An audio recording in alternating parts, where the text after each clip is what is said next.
do it. That's unfair. We would be honored if you would join us. Hey guys, so in today's video, I want to cover one of the most famous scenes in Revenge of the Sith, when Mace Windu storms the Chancellor's office with 3 other Jedi Masters to arrest him. Once Anakin left Palpatine's office, he pretty much knew that Anakin would run and tell Mace. This was the plan. Mace would arrive to fight him most likely with the others, and then the framing of the Jedi would begin. Palpatine knew this. He was very smart. As he felt them approach, he readied himself, including summoning his lightsaber immediately along with a few other meticulously sought out things. Things that we never even saw in the movie, but would have been really cool. Here's the piece from the movie's novelization, and then I'm gonna break it down. The manifest was a lie. The sculpture was not entirely solid, and not all of it was neuranium. Within a long, slim, rod-shaped cavity around which the sculpture had been forged rested a device that had lain, waiting, in absolute darkness. Darkness beyond darkness, for decades. Waiting for night to fall on the Republic, the Shadow felt Jedi Masters stride the vast echoic emptiness of the vaulted halls outside. It could practically hear the cadence of their boot heels on the Alderaanian marble. The darkness within the sculpture whispered of the shape and the feel, and every intimate resonance of the device it cradled. With a twist of its will, the Shadow triggered the device. The neuranium got warm. Smaller than the circle a human child might make of thumb and forefinger, turned the color of old blood, then fresh blood, then open flame.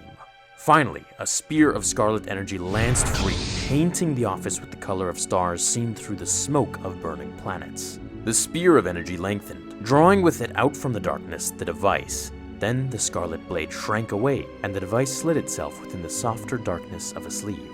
As shouts of the Force scattered red robes beyond the office's outer doors, the Shadow gestured and lamp discs ignited. Another shout of the Force burst open the inner door of the private office. As Jedi stormed in, a final flick of the Shadow's will triggered a recording device concealed within the desk. Audio only. Why, Master Windu? Now, there are a few things to take away from this. The first one being, Palpatine was a master of patience. We know that he waited for literal decades to learn all that he could from his master, then killed him. He waited decades until Anakin was old enough and strong enough to turn to the dark side. And he waited over a decade to ever use his lightsaber again. That's true dedication to the master plan.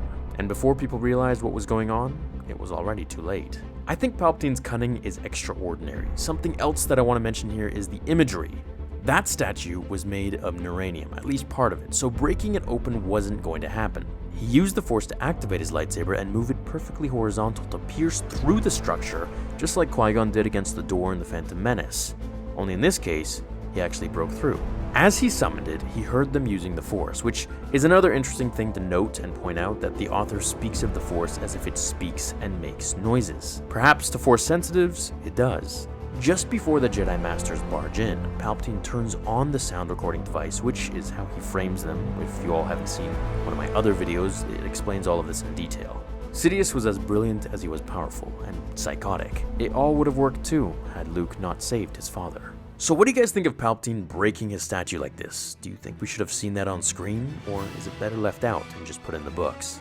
Thanks for watching, everyone. I hope you all have an awesome day today, and I will see you all in the next episode of Star Wars Theory. Until then, my fellow Jedi and Sith friends, remember, The Force will be with you always.